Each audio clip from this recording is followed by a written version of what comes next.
What Remains of Edith Finch is ultimately a game about death. You experience death during the game, and it's kind of a self-reflection on how we cope with death as human beings. So online I'm part of a gaming subreddit called Gaming Suggestions, and as the name implies, it's basically where people come to find suggestions for games to play next from the community at large. Now, for some reason or other, the game I find myself most constantly recommending is What Remains of Edith Finch. It just seems to tick so many boxes for people. Some people want a game that just can be played in a few hours. Some people want a game with a really strong narrative. Now, What Remains of Edith Finch checks both boxes. Now, usually at this point in our segment, I would read out an article describing the game, but I want to talk about a specific part of that game, and I'll go into spoilers. Now, I'm probably going to share this video, or a segment of this video, with the Gaming Suggestions subreddit. I've recommended it so many times now, and I'm a bit sick and tired of copying and pasting the same little spiel. So, I'm just going to talk about my thoughts and opinions on the game first and foremost. I'll then go into spoilers and ask those who haven't played it to kindly come back later. So, if you haven't played What Remains of Edith Finch, it's a first-person narrative game. Some might call it a walking simulator. Personally, I really hate that label. If you come up to me and say, do you want to play a walking simulator? I would say, no, I'm going to go outside and walk myself. But the idea is you're exploring this house which has belonged to the Finch family for generations. As you make your way through the house, you're learning about the various members of the Finch family and how they've all died, not necessarily early, but unnatural deaths. Now, it's not a mystery game. You're not walking around trying to figure out what's killed them, who's killed them. It's not like that. It's all accidents and tragedies.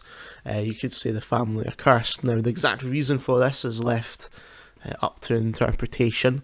There are lots of little clues here or there to form your own narrative, I'd say. Lord knows, there's plenty of YouTube videos with their own takes on the game. But it's really hard to go into anything else without spoilers. So I'd say if you're looking for a game that could reasonably be played in about 2 hours, if you want to be a bit more atmospheric and walk around slowly and explore a bit, it might take a bit longer. But if you're looking for a one and done game, I can't recommend anything better than What Remains of Edith Finch. Now, content warning. What Remains of Edith Finch is ultimately a game about death. You experience death during the game, and it's kind of a self-reflection on how we cope with death as human beings. This thing that we're all going to ultimately meet at some point or another, ourselves and friends and family. And it really is a game hyper-focused on that. So if you're feeling a bit down, it's not the game to play in that kind of situation, but it is a beautiful game. In fact, it's still visually, when I close my eyes right now, it's still one of the most artistically constructed pieces of gaming media, and it is a very strong argument in this notion of this video games as art. In fact, it probably is, in my opinion, the pinnacle, I would say. Now, at this point, we are going to talk spoilers. If you're watching the full episode of The Congregation, I'm going to put a spoiler banner up at this point here. So if you want to skip to the next section, you can just scrub through the YouTube video until you see that banner's gone. And if you're watching the bite-sized version segment, if you came here from Gaming Suggestions, where I will be sharing this, turn off the video now, and please come back and watch the rest once you've finished the game. I promise you, if you like strong narrative, you won't regret this. Folks, I had to stop recording there for a few minutes, so if there's a noticeable change in the camera or my hair, then you'll have to forgive me. But anyway, moving on to our spoiler section. This article's called "In What Remains of Edith Finch, Chopping Heads Tells a Powerful Story." It's written by Abju Webster over at The Verge. If I recall correctly, this was written just before it was released. I've lost count of the number of fish heads I've lobbed off. For the past 10 minutes I've been standing on one spot, pulling a dead fish from a conveyor belt, slicing off its head and then grabbing another. But while my hands have been occupied with the monotony of manual labour, my mind has been elsewhere, delving into a fantasy realm as a means to fight off boredom. The longer the workday goes, the more elaborate the fantasy gets. Soon it's hard to tell which is more important, the dream or the reality. The fish chopping story is one of a dozen featured in What Remains of Edith Finch, which launches on PC and PS4 next month. The game follows the titular Edith as she makes her way through a sprawling home in Washington, exploring the history of her family over the course of a century. It's the video game equivalent of a short story collection, with a dozen different tales, each tale uncovering a different family member. But what makes the story unique is how each of us uses a different notion of play to communicate a story, like chopping the heads off fish.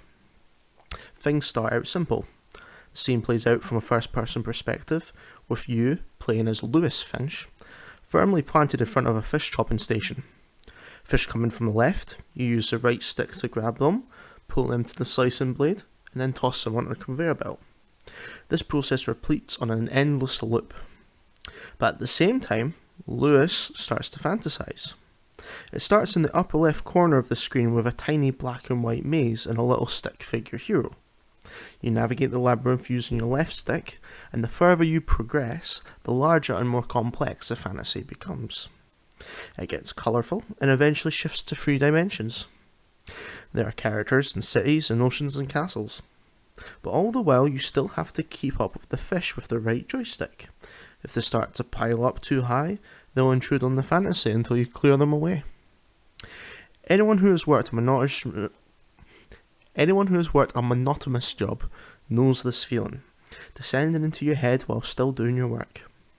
It certainly brought me back to my odd job days while I was in university, stacking boxes in a factory or laying down sod for a new garden.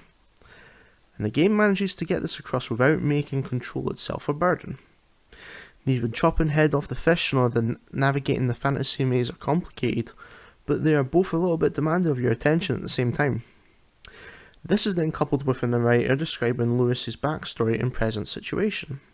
You're hearing the story, but you're also living it.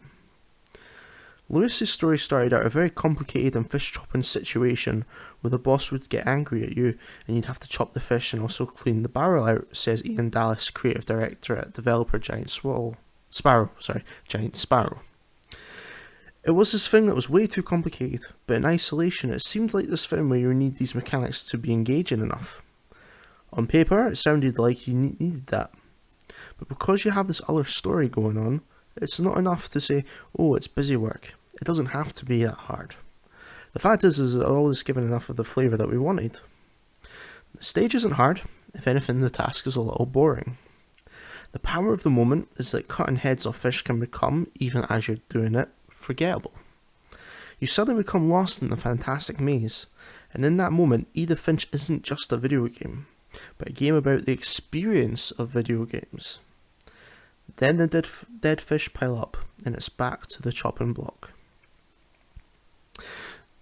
Now, as we do on this channel in these early days, we are reading out articles from the internet. Now, this is a very small excerpt of a much larger article. So I would encourage you to go to the link in the description to read the full article, because it's a very long interview with the creative director there, and we just got the one quote. And it talks a lot about how the entire game was designed, not just the fish segment. But I wanted to talk about the fish segment today because, to me, that's the one scene that seals the argument I made earlier about, games as an art form. Art is art when it helps you reflect on your own life in some way.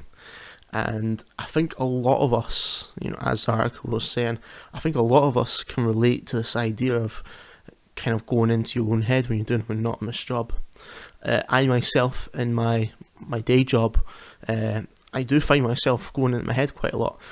Not really because of monotony, my job's quite complex, but I've been doing it for so many years now that my body kind of goes off into an autopilot. I don't say I necessarily drift off into fantasy to the extent of Lewis Finch, but I think a lot of people who are creative in nature can associate with this idea of, while working away at something, anything monotonous, how your head can kind of drift off. Either, let's just say you're a musician and you're working at a supermarket or something like that, or a grocery store, scanning things through the checkout, and all the while you're in your head thinking about a new melody for a new song you're writing. or if you're a writer doing that job, thinking about what your character motivation's going to be, all the while going beep, beep as you're scanning things through the checkout. So as a creative person, I really can sort of associate. Now, in the case of Lewis Finch, obviously there was some mental health issues going on there, and obviously the path he went down during the story was a very, dangerous path that anyone should really try to get help for. Although, obviously, in this case, Lewis did try to. And it is a tragic story, but it's a relatable one. Not necessarily to the extent where I could ever see an ending like that for me or any of mine. But additionally, the gameplay mechanic was perfectly reflective of that. As the article was saying, you use your right hand / right analog stick to move the fish while the main action's happening with your left hand and left analog stick, and that kind of goes back to that autopilot kind of notion I was trying to describe earlier in my job. When you're playing the actual segment of Edith Finch with the fish dropping, you start focusing on the right hand, but a few minutes into it, you've completely forgotten about it, and your hand's doing it automatically, and all your focus is on that left hand side. But it's a beautiful section. Anyway, just a little bit I like to talk about. Obviously the main part of this segment was to try and entice more people to play into it, but I really like talking about that fish segment because it's the one part of the game that I will never forget. There's one other one, the tragic one involving the toddler, but that's a sad one for me.